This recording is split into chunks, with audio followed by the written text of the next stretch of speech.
Hi ಎಲ್ರಿಗೂ ನಮಸ್ಕಾರ. ನಾನಿವತ್ತು ಮಸಾಲೆ ಟೊಮೊಟೊ ಸಾಂಬಾರು ಮಾಡ್ತಾಯಿದ್ದೀನಿ. ಬನ್ನಿ ಹೇಗೆ ಮಾಡೋದು ಅಂತ ನೋಡೋಣ. ನಾನು ಒಂದು 5ರಿಂದ 6 ಟೊಮೊಟೊ ತೊಗೊಂಡಿದ್ದೀನಿ. ಅದನ್ನು ಚೆನ್ನಾಗಿ ತೊಳೆದ್ಬಿಟ್ಟು ಈ ಥರ ಉದ್ದುದ್ದಕ್ಕೆ ಕಟ್ ಮಾಡ್ಕೊಂಡ್ಬಿಟ್ಟು ನೋಡಿ ನಾನೆಲ್ಲನೂ ಮಿಕ್ಸಿಗೆ ಹಾಕ್ಕೊತೀನಿ. ಅದಕ್ಕೆ ಒಂದು ಸ್ವಲ್ಪ ಕಾಯಿ ತುರಿನ ಹಾಕ್ಕೊಳ್ಳೋಣ. ಕಾಯಿ ತುರಿ ನಿಮ್ಗೆ ಎಷ್ಟು ಬೇಕಷ್ಟು ಹಾಕ್ಕೊಳ್ಳಿ.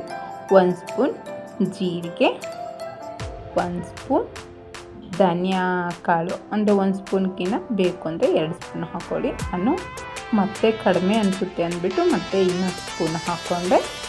ಆಮೇಲೆ 1-2 ಬೆಳ್ಳುಳ್ಳಿ ಮೆಣಸಿನ್ಕಾಯಿ ಹಾಕ್ಕೊತಾ ಇದ್ದೀನಿ.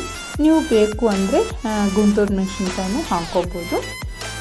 ಆಮೇಲೆ ಇದನ್ನೆಲ್ಲ ಸ್ವಲ್ಪ ಕಟ್ ಮಾಡ್ಕೊಂಡು ಹಾಕ್ಕೊಂಡಿದ್ದೀನಿ. ನಾನು ಬ್ಲ್ಯಾಕ್ ಪೆಪ್ಪರ್ ಪೌಡ್ರ್ ಹಾಕ್ಕೊತಿದ್ದೀನಿ. ನೀವು ಬೇಕಿದ್ರೆ ಕಾಳು ಹಾಕ್ಕೋಬೋದು, ಚೆನ್ನಾಗಿರುತ್ತೆ.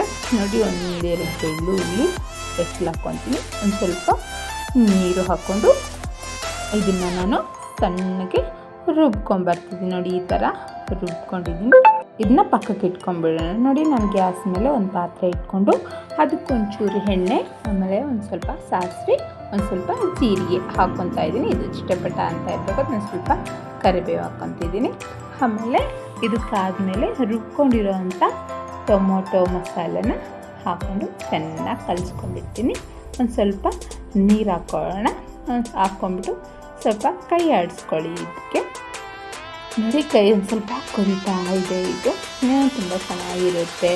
ಅನ್ನ, ಬಿಸಿ ಬಿಸಿ ಅನ್ನ, ದೋಸೆಗೆ, ಇದು ಇಡ್ಲಿಗೂ ತುಂಬ ಚೆನ್ನಾಗಿರುತ್ತೆ ಈ ಸಾಂಬಾರು. ಆಮೇಲೆ ನನಗೆ ಎಷ್ಟು ನೀರು ಬೇಕು ಅಷ್ಟನ್ನು ನೀರು ಹಾಕ್ಕೊತಿದ್ದೀನಿ. ನೋಡಿ ಒಂದು ಸ್ವಲ್ಪ ನಾನು ಕಟ್ ಮಾಡ್ಕೊಂಡಿರೋ ಅಂಥ ಕೊತ್ತಂಬರಿನ ಹಾಕ್ಕೊತಾ ಇದ್ದೀನಿ. ಆಮೇಲೆ ಒಂದು ಸ್ವಲ್ಪ ಸಾಂಬಾರು ಪುಡಿ ಹಾಕ್ಕೊತಿದ್ದೀನಿ ಖಾರಕ್ಕೆ ಅಂದ್ಬಿಟ್ಟು. ಹಾಕ್ಕೊಂಡು ಇದನ್ನ ನಾನು ಚೆನ್ನಾಗಿ ಕುದಿಸ್ಕೊತಾ ಇದ್ದೀನಿ. ಇದನ್ನು ಸ್ವಲ್ಪ ಕೈ ಆಡಿಸ್ಕೊಂಬಿಡಿ. ನೋಡಿ ಎಷ್ಟು ಚೆನ್ನಾಗಿ ಸೂಪರಾಗಿ ಕಾಣ್ತಾ ಇದೆ ಅಲ್ವಾ. ಖಾರನ ನೋಡ್ತೀನಿ ನಾನು. ಉಪ್ಪು ಸೂಪರ್ ಸರಿ ಹೋಯಿತು ನನಗೆ. ಖಾರ ಉಪ್ಪು ಎಲ್ಲ ಪರ್ಫೆಕ್ಟ್ ಅನಿಸ್ತು. ನೋಡಿ ಈ ಥರ ಚೆನ್ನಾಗಿ ಕುದಿಬೇಕು ಸಾಂಬಾರು. ಕುದ್ದಷ್ಟು ಟೇಸ್ಟ್ ಚೆನ್ನಾಗಿ ಬರುತ್ತೆ.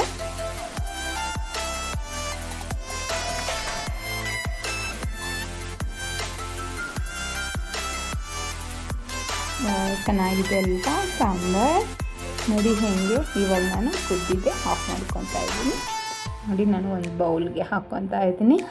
ಸಾಂಬಾರು ಸೂಪರಾಗಿ ರೆಡಿ ಆಯಿತು. ಇಡ್ಲಿ ತಗೊಳ್ಳೋದೆ ಹಾಕಿ ತಿನ್ನೋದೆ.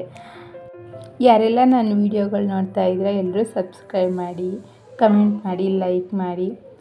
ಇಷ್ಟ ಆದರೆ ಕಮೆಂಟ್ ಮಾಡಿ, ಲೈಕ್ ಮಾಡಿ. Thank you for watching.